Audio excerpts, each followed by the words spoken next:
روزے سے میسیجز بہت سارے ملتے ہیں جس کو آگے ڈائیورٹ کرنا ضروری ہے کہ ہم جب نڈھال ہوتے ہیں، ہمیں بھوک لگتی ہے تو یہ میسیج لینا ہے اس سے کہ ہم تو آج بھوکے ہیں، کچھ لوگ شاید سارا سال ہی بھوکے ہوتے ہیں، تو ہمیں بھوکوں کی مدد کرنی چاہیے۔ جب ہم نڈھال فیل کرتے ہیں تو پھر ہمیں کمزوری جو ہے اس کی فیلنگز آنی چاہیے کہ جب تونگر ہوتا ہوں وہ کر و فری الگ ہوتا ہے، جاہو جلالی الگ ہوتا ہے، میرے سامنے کوئی اونچی آواز میں بات نہیں کر سکتا، وہی کر و فر والا افطار سے پہلے اس کو بھی لگ پتا جاتا ہے کہ میری اوقات کیا ہے۔ تو یہ ایکچولی بہت سارے میسیجز ہیں۔ جس طرح حج کے سفر میں علماء نے فرمایا نا کہ مینا کے خیمے میں رہے تو غریبوں کی جھونپڑیاں یاد رکھے، اور زمین پہ سوئے تو سارا سال جو زمین پہ جو سوتے ہیں ان کا سونا یاد رکھے۔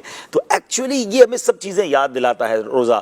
تو اللہ کرے کہ ہم رمضان کی ان تمام ساعتوں سے وہ سب چیزیں لیں جو بعد میں رمضان کے بعد بھی ریفلیکٹ کریں ہماری پرسنالٹی میں۔ آج افطار کے وقت جب آپ کی نکاحت والی کیفیت ہو تو سوچیں کہ جو لوگ بیچارے کمزور ہیں وہ کمزوری میں کچھ نہیں کر سکتے، ہمیں ان کمزوروں کو دبانا نہیں چاہیے، ان کا ہاتھ پکڑنا چاہیے، ان کا سہارا بننا چاہیے۔ گلاس ہاتھ میں ہوتا ہے اور اذان ہو جائے یا سحری کا وقت ختم ہو جائے، کنفرم ہو جائے تو لوگ گلاس رکھ دیتے ہیں۔ کتنا خوبصورت لگتا ہے کہ اللہ کی کیا بندگی کا منظر ہے کہ ہاتھ میں گلاس ہے مگر اب وقت پورا ہو گیا۔ بندہ یہ اس کو اگر عشق والی بات کرے نا، کبھی کبھی کہتے ہیں نا کچھ باتیں الفاظ میں بیان نہیں ہو سکتی ہیں، لیکن اگر فیلنگ کے ساتھ بندہ محسوس کرے نا تو اس میں جو بندگی کا مزہ ہے نا کہ جب تک وقت تھا، جب تک رب کی رضا تھی میں کھا رہا ہوں، اور اب میرے سامنے کھانا پڑا اور میں نے ہاتھ، یہ غلامی کا ایک انداز، کیسا غلامی کا انداز ہے یہ۔ مالک نے جب تک کہا تھا کھایا، جب روک دیا۔ ہاں، اس کو محسوس کریں تو اس کا مزہ ہی اور ہے۔ وہ حج میں جو کہتے ہیں نا کہ جب عرفات پہنچنا ہے تو اس وقت پہنچنا ہے، ہماری نہیں چلنی، جب نکلنا ہے تو پھر نکلنا ہے۔ بندگی کا ایک ایسا عنصر ہے جس کا لطف لے بندہ رمضان میں،